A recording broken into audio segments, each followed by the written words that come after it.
Thomas Opozinski, qui est CEO de SingleSpot et que j'invite à me rejoindre sur scène. Thomas.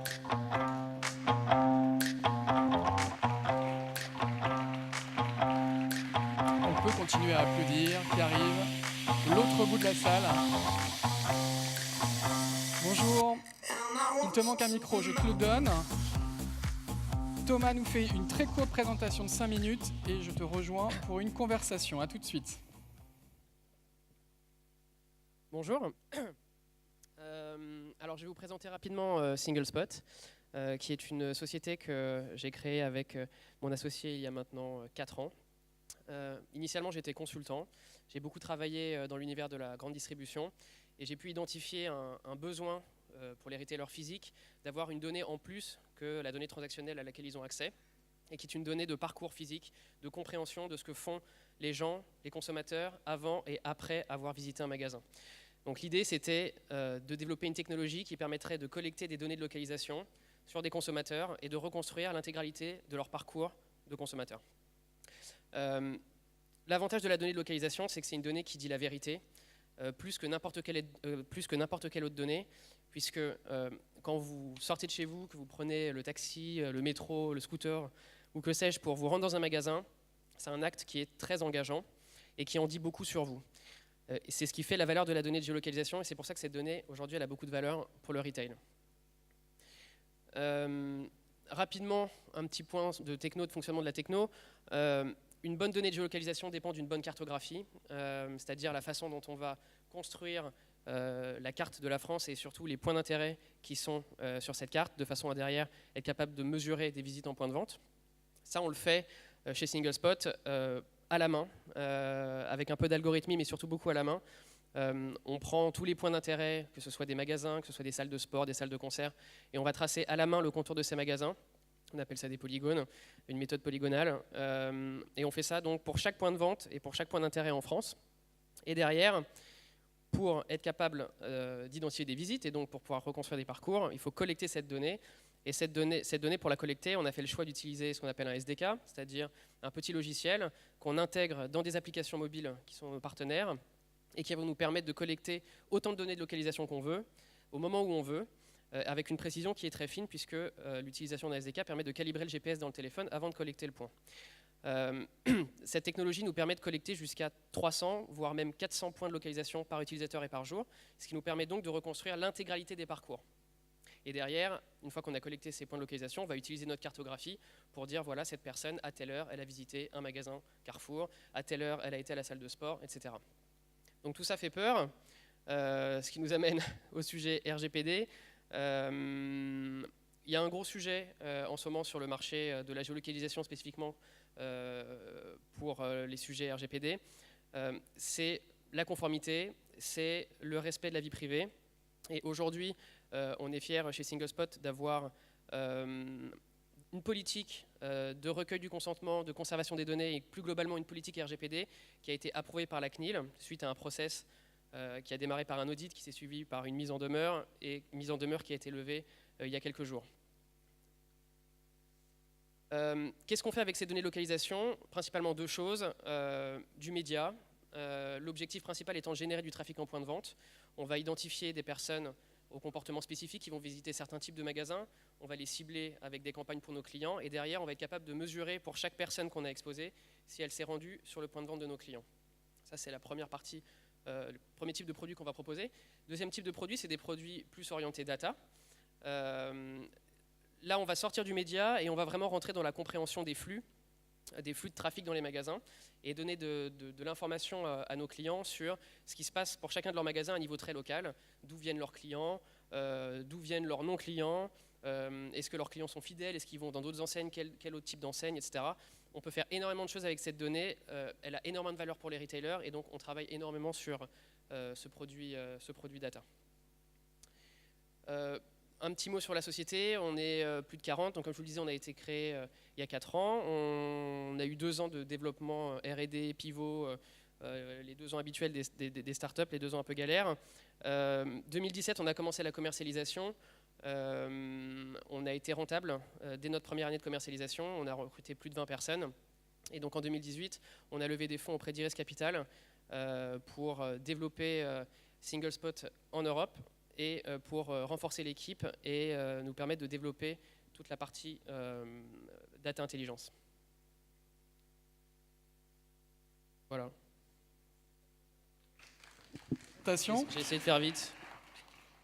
On va poursuivre la discussion parce qu'on est passé très très vite sur un point qui me fascine. Il y a encore quelques mois, les entreprises qui faisaient de la géolocalisation par SDK étaient très critiquées dans la presse. Il y avait même des journalistes qui pensaient que vous étiez sur un business illégal. Et là, en à peine quelques semaines, une incroyable renversement de situation, puisque non seulement vous êtes parfaitement légal, mais vous êtes une des premières entreprises qui obtient le tampon de la CNIL et vous êtes compatible RGPD. Donc finalement, vous êtes même en avance sur le marché. Alors c'est vrai que ces derniers mois, le SDK, enfin la collecte de données de localisation via un SDK a été un petit peu pointée du doigt par le marché. Beaucoup de questions se sont posées. Est-ce que c'est compliant? Est-ce que c'est pas compliant RGPD? Le sujet derrière ça, c'est que le SDK permet de collecter autant de données qu'on veut. Donc on peut aller chercher 300, 400, voire 1000 points, autant de points qu'on veut. En une journée, ouais. Et donc c'est dense. Et le marché s'est dit c'est pas possible. La CNIL va dire non. Sauf qu'en fait, quand on a développé Single Spot et qu'il a fallu choisir la technologie, on était face à différentes solutions qui nous permettraient de collecter les données de localisation. On avait les boîtiers. On a commencé à travailler sur des boîtiers et puis au bout de 6 mois on a abandonné parce qu'on a vu la limite qui était principalement liée au fait que il faut les installer partout, ces boîtiers, et on ne peut pas recréer un parcours complet à moins d'avoir des boîtiers installés vraiment partout, ce qui n'était pas possible, donc on a abandonné. Et après on s'est porté plus sur le GPS, et là il y avait ou le SDK ou l'utilisation de bid request qui se fait depuis maintenant pas mal de temps. Et on avait un sujet avec la bid request, on avait même un double sujet, c'est que premièrement, c'est pas précis du tout, et on n'a aucun levier sur la collecte en elle-même. C'est-à-dire que la collecte, elle est liée uniquement à une impression publicitaire. Ce qui veut dire que ça crée automatiquement un biais dans la collecte, parce que il faut regarder son téléphone et avoir une pub affichée. Donc c'est rarement quand on fait les courses, c'est plutôt quand on est chez soi, quand on est au bureau ou dans les transports. Donc il y a ce biais-là, et puis les points sont pas très précis. Et donc le manque de volume et l'imprécision fait qu'on ne peut pas reconstruire un parcours complet. Donc on avait un problème avec ça. Et en plus de ça, il était très complexe de mettre en place un processus de collecte du consentement. Donc c'est là où je veux en venir. Travailler avec un consentement pertinent sur de la bid request, ça sous-entend avoir un consentement sur toutes les applications via lesquelles vous allez collecter la donnée. Ce qui est très compliqué quand on parle de plusieurs dizaines de milliers d'apps. On va y revenir. Là où le SDK, lui, nous permettait, en plus d'avoir une donnée très précise et très complète, d'avoir et de pouvoir mettre en place directement et sous notre contrôle un processus de consentement qui soit éclairé et complet. Alors, donc, une mise en demeure, il y a à peine quelques semaines, moi j'ai même cru que vous ne pourriez pas venir aujourd'hui sur ce forum, et donc, feu vert de la CNIL, bonne nouvelle, vous avez, j'imagine, fait des concessions sur les données que vous collectez. Il y a une jurisprudence qui est en train de se mettre en place avec la CNIL sur la durée de conservation de ces données? Alors oui, il y a une jurisprudence qui est en train de se mettre en place. Elle se met en place via des mises en demeure d'entreprises comme la nôtre. Une entreprise qui avait le même positionnement, enfin, qui a même toujours d'ailleurs le même positionnement que nous, avait déjà fait la jurisprudence quelques mois plus tôt. Il y a des choses qui ont été ajoutées suite à notre mise en demeure et nos échanges avec la CNIL. C'est ce qui permet d'avoir le processus clair, tamponné. Ça fait des mois que nos clients nous disent est-ce que vous êtes RGPD compliant? On pouvait juste leur répondre on fait tout pour l'être, mais on n'a aucune garantie et il n'y a aucune certification qui existe. Aujourd'hui, la CNIL est en train de poser sa certification sur les startups qui font le travail correctement. Et le RGPD, je crois, parlait d'une durée de conservation de l'ordre de 13 mois. Alors, et dans votre cas, ça a été raccourci à combien? Ça a été raccourci, oui. C'est 13 mois maximum, mais il faut pouvoir le justifier. Nous, on avait des bons éléments pour le justifier, mais la CNIL a considéré que c'était trop. Justement, du fait que, comme on collecte beaucoup de données, il fallait du coup réduire la durée de conservation. Et donc nous, on est passé à 6 mois pour les données, les données qualifiées, c'est-à-dire des visites, et les données brutes, donc des points GPS, ça, on ne le garde pas plus d'un mois. D'accord, donc ça sera la nouvelle jurisprudence, mais on peut quand même s'appuyer sur un historique de 6 mois pour comprendre le comportement du mobinaute dans la vraie vie. Sur les visites, ouais. Deuxième point, c'était la question de du consentement, avec la pop-up de consentement. Vous avez également fait des ajustements sur l'UX avec la CNIL? Oui, alors on avait, suite à l'audit qui avait été fait, on avait déjà travaillé sur donc une CMP, hein, ce qui est le process, tout le process de recueil du consentement. On avait déjà une première version qui a donc été ajustée suite à notre mise en demeure. C'est des pop-up qui sont beaucoup plus clairs pour le mobile note, beaucoup plus complets, très très complets, et avec des réglages sur des détails comme la couleur du bouton et la sémantique. C'était là-dessus que ça bloquait? Entre autres, mais c'était que des petites choses comme ça. Il faut Oui, savoir que c'était très rapide la voilà. levée, hein, la mise en demeure. Ouais. Il faut savoir qu'on a été notifié le 22 octobre et 5 jours plus tard, on avait déjà donné notre réponse. Donc en fait, on a attendu 3 semaines d'avoir la signature officielle, mais on a répondu en très très peu de temps. Alors, si je comprends bien, c'est ce que vous disiez, si on veut manipuler de la donnée de géolocalisation, il n'y aura pas le choix, ça sera uniquement la base légale, le consentement. Oui, il faudra obligatoirement avoir un process clair, une CMP claire et qui correspond à ce que la CNIL nous a demandé.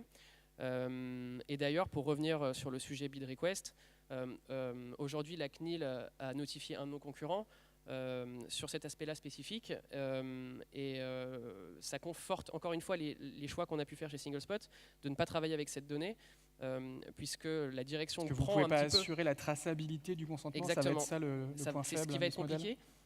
La bid request va refonctionner, mais ça sous-entend que toutes les applications qui vont collecter cette donnée-là vont devoir mettre en place des CMP, donc des processus de consentement équivalents à ce que nous on peut avoir sur du SDK.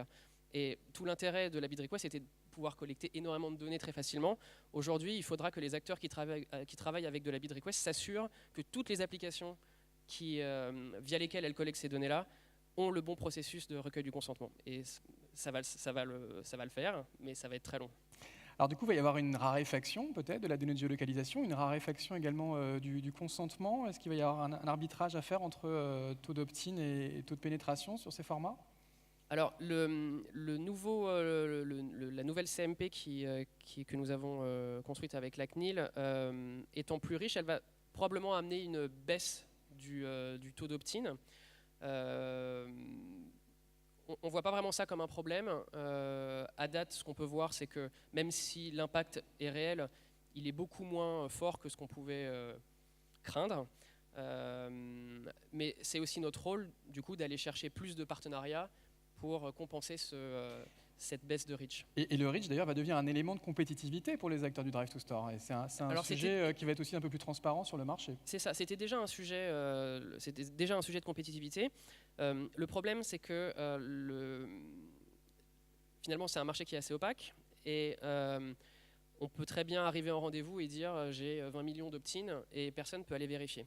Et nous, on a pas mal souffert de ça parce qu'on a toujours été très transparent sur nos taux d'opt-in et sur le nombre de personnes qui avaient notre SDK installé sur leur téléphone. Et on avait du mal à s'imposer, même si on savait qu'on était les premiers en termes de reach, on n'avait rien pour le démontrer. Aujourd'hui, les différentes mises en demeure que fait la CNIL à des entreprises concurrentes de la nôtre permettent de prouver au marché qu'on est très loin devant en termes de reach. Donc ça rassure nos clients d'aujourd'hui, ça rassure nos clients de demain, et ça légitime toute l'approche qu'on a du business, qui est une approche de transparence et la volonté de bien faire notre travail. On n'est pas là pour vendre du vent, on est là parce qu'on a voulu développer un produit qui crée de la valeur pour nos clients. Et nous, quand on regarde un chiffre, on le regarde à la virgule, et quand on le partage avec nos clients, on partage un chiffre qui est juste à la virgule. Alors rassurez-moi, on ne parle pas que de virgule, c'est des millions de mobinotes potentiellement adressables? C'est des millions de mobinotes. Aujourd'hui, on a plus de 25 éditeurs partenaires, ce qui représente plus d'une centaine d'applications. Au moment où on a été notifié par la CNIL, on avait plus de 15 millions de SDK installés pour un taux d'opt-in qui permettait d'avoir les données de plus de 7 millions de personnes. D'accord, donc un reach suffisant pour poursuivre cette activité média, ça restera le cœur de votre activité? Alors ça va rester le cœur de l'activité, mais comme je le disais en intro, on travaille beaucoup sur la partie data. On voit qu'elle a énormément de valeur pour les retailers. Ne venant pas du monde média et venant plutôt du monde du conseil et ayant eu l'occasion d'interagir avec des directeurs marketing et des directeurs études de grandes enseignes, j'ai une bonne compréhension de ce qu'attendent les retailers avec notre donnée. Et donc, c'est ce sur quoi je travaille aujourd'hui, leur proposer tous les outils et un accompagnement très orienté conseil sur l'utilisation de notre donnée pour optimiser leur marketing, leurs Alors, opérations. concrètement, c'est quoi? à un C'est niveau mieux très local. comprendre les habitudes de leurs consommateurs, mieux comprendre leur zone de chalandise? Mieux comprendre les zones de chalandise. Aujourd'hui, pour définir une zone de chalandise, on utilise des codes postaux et on trace un cercle autour d'un magasin. Nous, on est capable de voir concrètement où vivent les clients, où vivent les non-clients. On est capable de voir si un magasin dans une zone de chalandise donnée a une part de marché de visite meilleure ou moins bonne que la semaine précédente et de voir quel est le concurrent qui est premier. Ouais, c'est ça. On peut aussi comparer avec l'activité des concurrents, du coup. C'est ça. Et on peut voir l'efficacité d'un panneau 4x3 sur une nationale, voir son impact sur le trafic quand il est là et quand il n'est pas là. Il y a énormément d'applications et on travaille sur beaucoup de choses en ce moment et c'est vraiment passionnant. Il y aura donc aussi l'activité média. On avait Pascal Gauthier donc, qui a cofondé Criteo il y a quelques années, qui s'appuyait sur notre historique de navigation online pour nous recibler. Finalement, on peut faire un parallèle avec votre activité. Vous vous basez sur l'historique de navigation offline pour adresser des publicités ciblées. C'est un parallèle qu'on peut envisager? C'est ça. Alors j'aime pas trop le dire parce que tout le monde le dit un peu. Tous ceux qui font de la géologue le disent un peu. On est le Criteo du physique, le Criteo du monde physique. C'est un peu l'idée, c'est-à-dire, voilà, je vois que vous allez que vous êtes un gros client Leclerc, alors qu'il y a un Carrefour qui est plus proche de chez vous. Et ben, je vais vous envoyer de la pub pour Carrefour et mesurer, voir si derrière vous allez chez Carrefour. Donc c'est sûr que ça ressemble à du Criteo sur du monde physique, mais après, encore une fois, ça c'est du média. Sur la partie data, on peut aller plus loin que le média. On peut aider le média, c'est-à-dire analyser le média et voir son impact en termes de trafic en magasin. On peut aussi mesurer l'efficacité d'une campagne télé, d'une campagne radio, du prospectus, même c'est pas forcément opposé au prospectus. Ça a une sorte d'analyse du prospectus. Non, c'est pas du tout opposé. D'ailleurs, moi je suis un fervent défenseur du prospectus papier. Il est indispensable.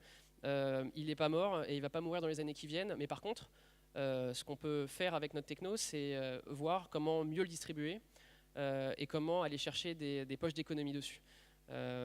Et donc ça fait partie de tout un tas de choses qu'on peut aujourd'hui mettre en place et sur lesquelles on travaille avec nos clients. La présentation parle de géo-intelligence. C'est aussi des technologies qui vont permettre de se substituer aux études qu'on avait sur nos consommateurs, d'enrichir les données CRM d'un retailer, voire d'une marque. Alors oui, très clairement. L'avantage qu'on a, c'est qu'on a une donnée factuelle, une donnée réelle. Aujourd'hui, un retailer, et je l'ai beaucoup fait en mission chez Carrefour, des études, on a lancé des études quali, on en a fait plein. On réunissait 10 personnes dans une salle, on leur posait des questions et à la fin on disait bon bah ça y est, on a compris, ça y est. 10 personnes. Aujourd'hui, j'analyse un magasin et j'ai un échantillon de 50 000 personnes sur lesquelles je peux faire des analyses. Donc ça va se substituer en partie. Il y aura toujours besoin d'analyses plus quali et de questionner les consommateurs pour aller plus loin dans la compréhension. Mais quelque part, quand on analyse un déplacement, on comprend déjà énormément de choses. Et donc la donnée de géolocalisation, lorsqu'elle est suffisamment fine et précise, elle permet de faire beaucoup de choses qu'aujourd'hui les panels et les études classiques ne peuvent pas faire.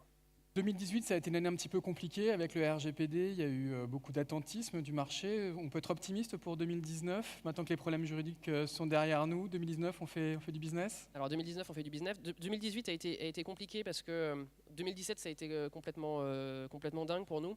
C'est une année, ça n'existe pas normalement. Donc le coup a été un peu dur en 2018. On a été confronté à une forte montée de la concurrence, beaucoup d'acteurs qui sont positionnés sur notre marché. On a effectivement les sujets RGPD, des clients qui étaient un peu frileux. Après, il y a des mises en demeure qui ont commencé à tomber, ce qui n'a pas rassuré. Et puis finalement, il y a notre mise en demeure qui est tombée, donc ça a encore moins aidé. Mais tout ça, finalement, se déroule de façon assez logique et positive pour la suite du business, puisque la mise en demeure et les mises en demeure de manière générale, donc l'activité de la CNIL aujourd'hui sur notre marché, elle fait un travail d'assainissement. Elle permet d'ouvrir un petit peu le capot des différents acteurs. Et donc ça permet à nos clients de constater qui dit vrai, qui dit faux, et surtout qui travaille dans la loi, dans le respect de la loi, et qui ne le fait pas. Et donc tout ça, ça va nous servir de base pour qu'en 2019, on puisse refaire ce qu'on avait fait en 2017.